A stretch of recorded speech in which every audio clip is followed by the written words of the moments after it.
Hey, and welcome to the Headliner Podcast. My name's Nick, and I'm the in-house video editor on the Headliner team. We've got a really great show planned for you guys, but first, a little bit about Headliner for those of you who aren't familiar with us or what we do. Headliner is an online video editor that's designed to give podcasters an easy way to share clips from their show on social media. You know those social videos you see on Twitter, Instagram, and Facebook that show clips from people's podcasts? We make those. Well, if we're being specific, we give you guys the tools to make those. We also have a system that makes them for you, but more on that next week. If you aren't using Headliner and you want to know what the fuss is all about, we suggest checking out our site at headliner.app in order to create a free account and start creating videos today.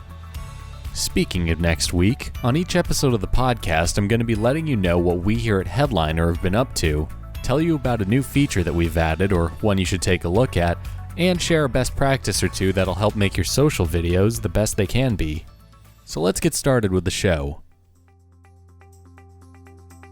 So we often get asked if we offer free trials of Headliner Pro, our subscription version of the app, to people who want to give some of its features a try. We do offer the occasional and more traditional trial to people during events like Podcast Movement, but we also offer something that we think is a bit better than a plain old free trial. We actually have a referral program that gives people a way to earn free time on Headliner Pro. Basically, you can earn 1 free week of Pro for every person that signs up using your referral link. On top of that, the user who signs up using your link gets 2 free weeks of Pro. If you're a teacher who plans on assigning a video assignment to your class, you could drop this link in an email and not only help yourself, but help your students make better videos for their assignments with Headliner Pro's editorial image and stock video selection.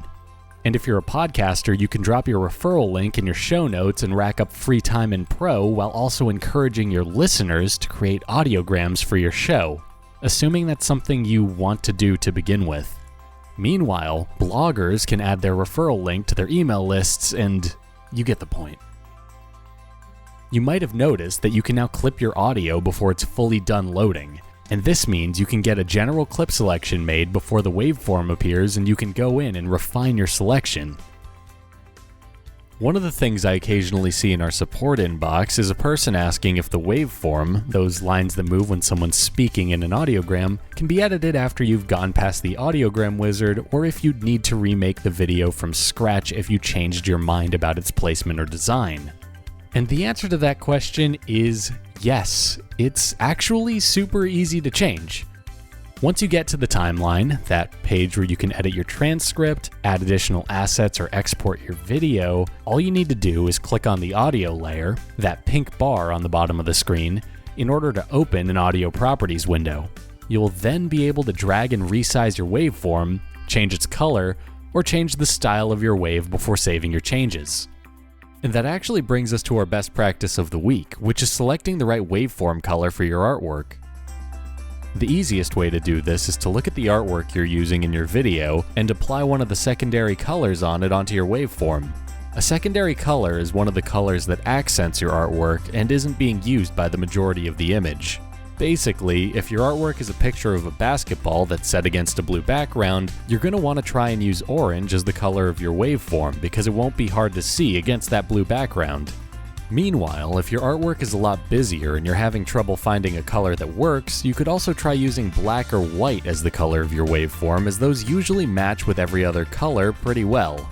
And for those of you who want to take things even further and play around with things some more, you could even Google an image of a color wheel, find a color from your artwork, and try to use its complementary color by making your waveform the color that's on the exact opposite side of the color wheel.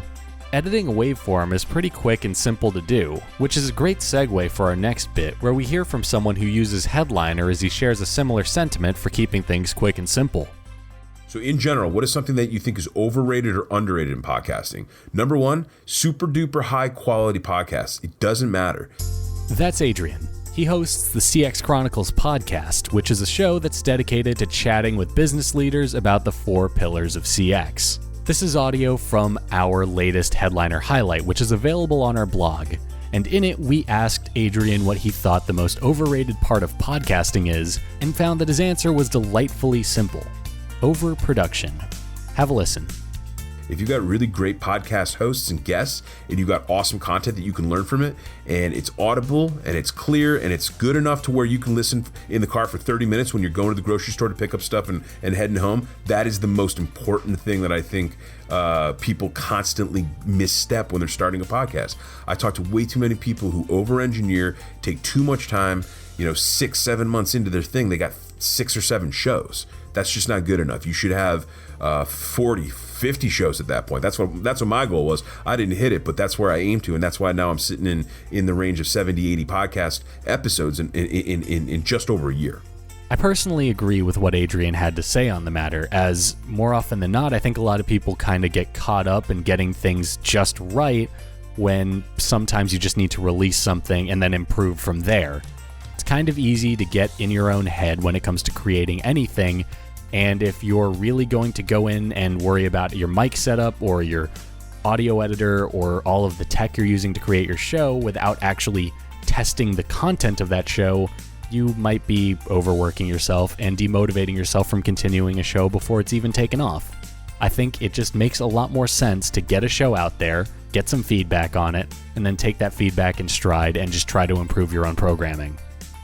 Headliner Highlight is a series where we hear from podcasters that use Headliner in order to learn a bit about their show, how they promote it, and how Headliner fits into that equation. If what Adrian had to say piqued your interest at all, be sure to check out the full blog post over on headliner.app/blog. We post new ones every week, and we'll be sharing our favorite bit from each one on every episode of this podcast. And if you'd like to submit some audio to be featured in a future highlight, be sure to reach out to info@headliner.app, and we'll get you started on that process. Just send us a couple of sentences about your show, a link to where it's available, and your social handles, and we'll reach back to you if you're selected for a Headliner Highlight. So because this was the first week of the Headliner podcast, we're a little light on content for you guys, but one of the segments that I'm really excited about is one that I call This Week in Audiograms. Basically, if you guys don't already, be sure to tag us in some of your social video posts. I may not be speaking for the rest of the Headliner team when I say this, but I'm always looking for new podcasts to check out. And on top of that, we'd love to run the audio from a few of your audiograms on each episode of this podcast. If selected, we'll be sure to reach out to you in order to get everything we need to run the audio on the podcast, as well as feature it on the corresponding blog post for the show. That's right, I said blog post. Everything we talked about today is going to be available for you guys to skim and dissect over on our blog, headliner.app/blog. So, again, send us your audiograms. Our Twitter and Instagram handle is @headlinervideo, and if selected, we'll run your audiogram on the show. You're also more than free to shoot me an email at nicholas@headliner.app if you have anything podcast or Headliner related that you want me to discuss on a future episode, or if you have a question that you want me to take a crack at answering. And with that, I think we've reached a good stopping point for this week's Headliner podcast. I hope you guys enjoyed it and that there was something here of value to you.